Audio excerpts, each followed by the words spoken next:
ജസ്പേഡ് real estate പലരുടെയും ജീവിതം മാറ്റിമറിച്ചൊരു കമ്പനിയാണ്. ഇപ്പോൾ 90 മഡ് ഹൗസ് പ്രോജക്റ്റ് കൂടെ തുടങ്ങിയപ്പോൾ ഒരുപാട് സാധാരണക്കാർക്ക് ജീവിത വിജയം ഉറപ്പിക്കാൻ കഴിഞ്ഞു. കേട്ടുനോക്കാം സിൽവർ ലീഫ് ബിൽഡേഴ്സിന്റെയും ജസ്പേഡ് റിയൽ എസ്റ്റേറ്റിന്റെയും പ്രോജക്റ്റിനെ കുറിച്ച്. സാറിന്റെ പേര്? എൻ്റെ പേര് അഭിലാഷ്. അഭിലാഷ്. എവിടുന്ന സ്ഥലം? എവിടെ? തിരുവല്ല. നിങ്ങൾ എത്ര വർഷം, ഇപ്പോൾ ഒരു വർഷമാണ് ഈ പ്രോജക്റ്റ് സ്റ്റാർട്ട് ചെയ്തിട്ട്, ആ ഒരു വർഷം മുതൽ നിങ്ങൾ ഇതിൽ ഇൻവെസ്റ്റ് ചെയ്ത ആളുകളാണോ? യെസ്, ഞങ്ങൾ ഈ കമ്പനി ഒരു പ്രൊജക്റ്റ് 1400 ഏക്കറിൻ്റെ പ്രൊജക്റ്റ് മുന്നോട്ട് വെച്ചപ്പോൾ സാൻഡൽവുഡ് പ്ലാന്റേഷൻ, അത് ഞങ്ങൾക്ക് ആദ്യം അട്രാക്റ്റീവ് ആകാൻ കാരണം എന്ന് വെച്ചാൽ ഇത് കമ്പനിയെക്കുറിച്ച് നമ്മൾ പഠിച്ചു. അപ്പോൾ കമ്പനിയുടെ ട്രസ്റ്റ് അവരിലുള്ള ട്രസ്റ്റ് കൊണ്ട് നമ്മൾ ആദ്യം തന്നെ നമുക്ക് ഓഫറിൽ നമ്മളൊരു ഒരു പ്ലോട്ട് 5 സെൻറ്റും 20 ചന്ദനമുള്ള പോയി സ്ഥലം കണ്ടു, കണ്ടിട്ടാണ് ഓഫറിൽ വന്നത്.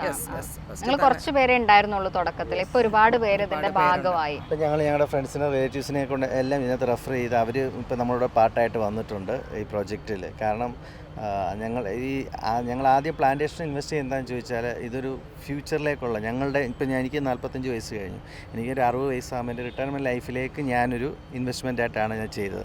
പിന്നെ ഇപ്പം ഞങ്ങൾ കോട്ടേജും ചെയ്തിട്ടുണ്ട്, കോട്ടേജിൽ ഇൻവെസ്റ്റ് ചെയ്തിട്ടുണ്ട്. സെക്കൻഡ് പ്രോജക്റ്റ് ആണ് ടൂറിസം കോട്ടേജ്. അത് ഈ പ്രോപ്പർട്ടിയുടെ ഉള്ളിൽ തന്നെയാണോ? അല്ല, അതൊരു വേറെ സ്ഥലത്ത് തന്നെയാണ്. അത് ഇതുപോലെ തന്നെയാണ് ചെയ്യുന്നത്. നമ്മൾ 5 സെൻറ്റ് സ്ഥലത്തിൽ 4 സെൻറ്റിൽ പ്ലാന്റേഷൻ, സാൻഡൽവുഡിൻ്റെ പ്ലാന്റേഷൻ, 1 സെൻറ്റിനകത്ത് നമ്മൾ ടൂറിസം മഡ് ഹൗസ് ആണ് ചെയ്യുന്നത്, ടൂറിസം കോട്ടേജ്. നമ്മുടെ കേരളത്തിലെങ്ങും അങ്ങനെ ഒരു, അതെ, വയനാട് കുറച്ചുകൂടെ ഒരു പ്രകൃതിയോട് ഇണങ്ങി ചേരുന്നത് കൊണ്ട് മഡ് അതൊരു ടൂറിസം പദ്ധതിയാണ്. ഇത് ഇന്ത്യയിലെ ഏറ്റവും വലിയ പ്രോജക്റ്റ് ആണെന്നും പറയാം. കാരണം 90 കേവ് ഹൗസ് അല്ലെങ്കിൽ മഡ് ഹൗസ് വരുന്ന ഒരു പ്രോജക്റ്റ് ഞാൻ കണ്ടിട്ടില്ല, ഞാൻ ഗൂഗിൾ ചെയ്ത് നോക്കിയിട്ടും കിട്ടിയിട്ടില്ല. അപ്പോൾ അതിൽ സന്തോഷമുണ്ട് ആ ഒരു പ്രൊജക്റ്റിൽ പാർട്ടാകാൻ. 60 കോടിയുടെ പ്രോജക്റ്റ് ആണത്. അതും ഇതുപോലെ തുടക്കം ആയതുകൊണ്ട് ഓഫറിലാണോ നമ്മൾ ഈ പ്ലാന്റേഷന്റെ പ്രോജക്റ്റ്? ഓഫർ കിട്ടിയിരുന്നു. നിങ്ങൾ തുടക്കം മുതലുള്ള ആളുകളാകുമ്പോൾ അതിൻ്റെതായ ഒരു കൺസിഡറേഷൻ ഒക്കെ കമ്പനിയുടെ ഭാഗത്ത് നിന്നുണ്ടാവും.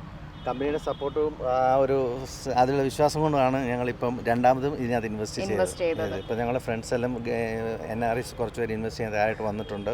നമ്മുടെ ഫ്രണ്ട്സ് റിലേറ്റീവ്സും എല്ലാം ഇപ്പോൾ ഇതിലേക്ക് വന്നിട്ടുണ്ട്.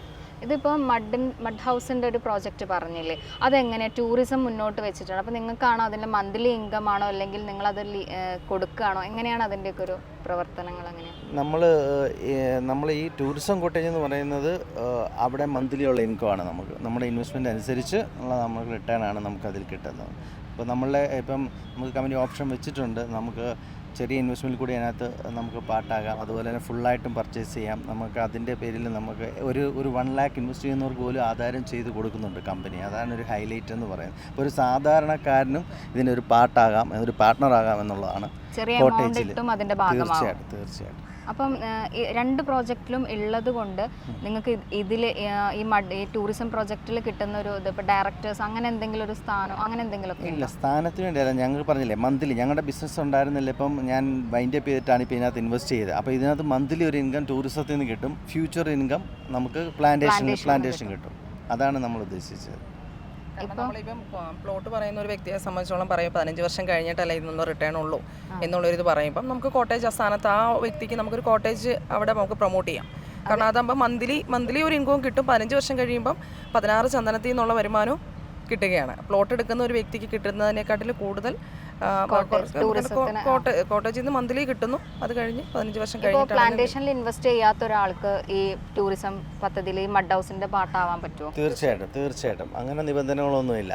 അപ്പം ഇത് പറഞ്ഞില്ലേ, എല്ലാത്തിൻ്റെ അടിസ്ഥാനം പറയുന്നത് നമ്മൾ പഠിച്ചപ്പോൾ ആ കമ്പനിയുടെ ബേസ്, അവരുടെ 25 വർഷമായിട്ടുള്ള അവരുടെ സേവന പാരമ്പര്യം, അവരുടെ ഡെഡിക്കേഷനും ആ ഒരു കാര്യമാണ് നമ്മളിതിൽ അട്രാക്ട് ചെയ്യാനായിട്ട്. കമ്പനിയാണ്, അതിലുള്ള ട്രസ്റ്റാണ് നമ്മൾ ഈ കോട്ടേജിൽ പ്രത്യേകിച്ച് നമ്മൾ ഇൻവെസ്റ്റ് ചെയ്ത് ഒരു കമ്പനി തുടങ്ങുക എന്ന് പറയുന്നതും അവസാനിപ്പിക്കുക എന്ന് പറയുന്നതും വളരെ എളുപ്പമുള്ള കാര്യമാണ്. പക്ഷേ നിലനിർത്തിക്കൊണ്ട് പോകുക എന്ന് പറയുന്നത് ഭയങ്കര പാടുള്ള ബുദ്ധിമുട്ടുള്ള കാര്യമാണ്. അത് മാത്രമല്ല 25 വർഷമായിട്ടുള്ള കമ്പനിയാണെന്ന് പറഞ്ഞു. 25 വർഷമായിട്ട് സാറിൻ്റെ കൂടെ ഉള്ളവർ ഇപ്പോഴും മാനേജ്മെൻറ്റിൻ്റെ കൂടെ ഉണ്ട്. കാരണം അത് വലിയൊരു വിശ്വാസത്തിൻ്റെ പുറത്ത് തന്നെയാണ്.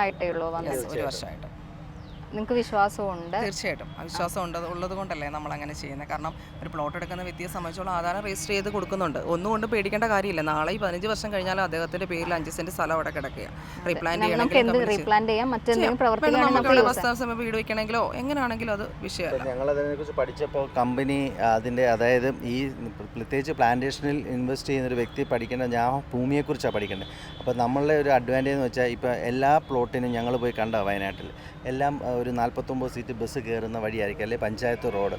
കൂടാതെ തന്നെ ഈ പ്ലോട്ട് ലീഗാലിറ്റി എല്ലാം പരിശോധിച്ച് ഉറപ്പുവരുത്തുക. കാരണം ഇത് മിച്ചഭൂമിയാണോ അല്ലെങ്കിൽ പ്ലാന്റേഷനാണോ എല്ലേപ്പട്ടയാണോ ഇങ്ങനെയുള്ള എല്ലാ കാറ്റഗറിയും സാറ്റിസ്ഫൈ ചെയ്ത് പട്ടയഭൂമി അല്ലെങ്കിൽ പുരേഡായിട്ടുള്ള വസ്തുവാണ് എങ്കിൽ മാത്രമേ അതിന് ഇൻഷുറൻസ് കിട്ടുകയുള്ളൂ. ഇപ്പോൾ നമുക്കൊരു ഇൻഷുറൻസ് കിട്ടണേ, അതായത് ഗ്രീൻ സോൺ ആയിരിക്കണം. ഇങ്ങനെയുള്ള കുറേ ക്രൈറ്റീരിയ ഉണ്ട്. ഇതെല്ലാം സാറ്റിസ്ഫൈ ചെയ്താണ് കമ്പനി പ്രൊജക്റ്റ് മുന്നോട്ട് വെച്ചിട്ടുള്ളത്.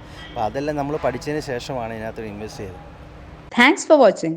Don't forget to like, share and subscribe for more insightful comparisons and business tips.